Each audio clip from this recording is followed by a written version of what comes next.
Hello students, in our previous class we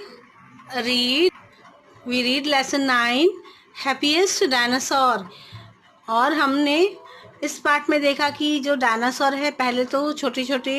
पेड़ पौधे और झाड़ियों को खाता है, परंतु धीरे धीरे जब वह बड़ा होता है तो उसे ज़्यादा भोजन की आवश्यकता पड़ती है,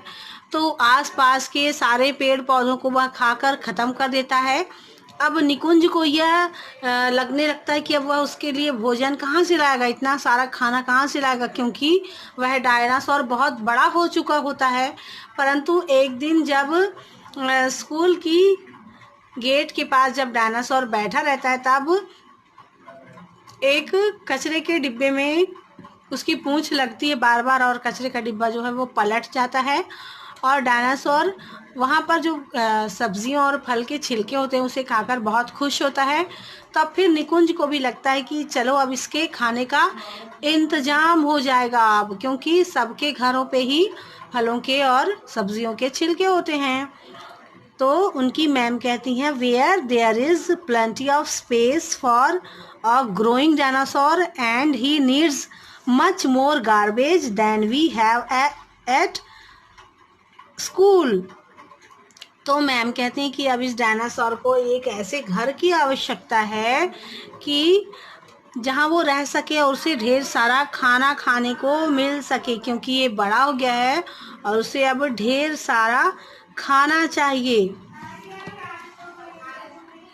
She thought for a moment then said, और वह थोड़ी देर सोचती हैं, उसके बाद कहती हैं I know a place where it can have of space and lots of food। तो कहती मैं एक ऐसी जगह जानती हूँ जहाँ पर इस डायनासोर को बहुत सारा खाना भी मिलेगा और रहने के लिए जगह भी मिल जाएगी, है ना। तो उनकी जो समस्या है वही सॉल्व हो जाती है जब मैम ऐसा कहती हैं। तो वेयर इज़ दैट आस्क्ड निकुंज, तो ऐसी जगह कहाँ है मैम, ऐसा निकुंज पूछता है कि वेयर इज़ दैट, कहाँ है ऐसी जगह। द गार्बेज डंप, तो मैम बताती हैं कि जहाँ पर कचरा डंप किया जाता है, जहाँ पर फेंका जाता है, जहाँ पर डाला जाता है, वहीं ऐसी जगह है। सैड मिस आकृति बताती हैं कि जहाँ पर कचरा फेंका जाता है। The city council will love to have Tapu eat up all their garbage, तो जो सिटी काउंसिल है वो बहुत ही आसानी से इसको रखने के लिए तैयार हो जाएगी, क्योंकि ये जो टापू है वो पूरा सारा जो कचरा है वह खा लेगा, इसलिए इसको रखने के लिए वे आसानी से सिटी काउंसिल तैयार हो जाएगी। She was right, the city council people were happy to make a home for Tapu at the garbage dump, तो कहती वो बहुत सही बोलती हैं, क्योंकि जो सिटी काउंसिल के जो पीपल हैं, लोग हैं, वो खुशी खुशी टापू के लिए एक घर ज़रूर से बना कर देंगे, क्योंकि वो सारा गार्बेज जो है, जो सारा कचरा है वह खा लेगा, तो खुशी खुशी उसे उसके रहने के लिए एक घर भी ज़रूर देंगे। Tapu now lives on a lovely green hill, और उसके बाद टापू जो था वो उसको बहुत अच्छा हरा भरा उसको एक हिल मिल गया, जहाँ पर वह रहता था, जहाँ पर कचरा डाला जाता था, वहाँ पर ऊंची सी जगह थी, वहाँ पर रहता था। Every day big trucks collect garbage from around the city and take it to the dump, और रोज़ एक बहुत बड़ा ट्रक जो सारे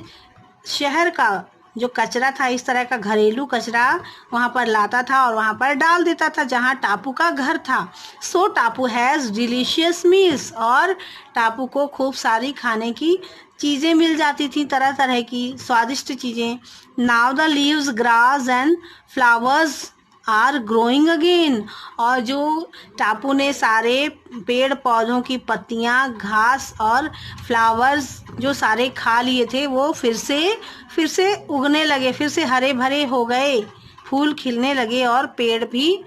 पूरे बढ़ने लगे।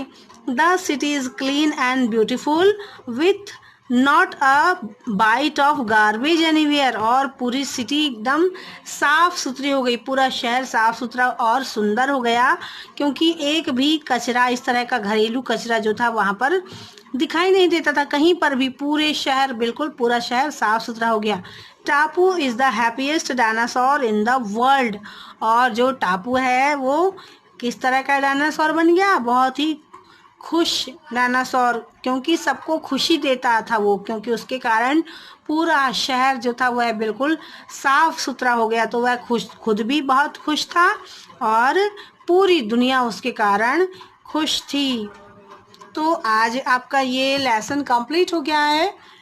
और आप इस लेसन के डिफ़िकल्ट वर्ड्स अपनी नोटबुक में नोट कर लेंगे, और अगली क्लास में हम इस लेसन के एक्सरसाइज देखेंगे। ठीक है, टिल देन बाय।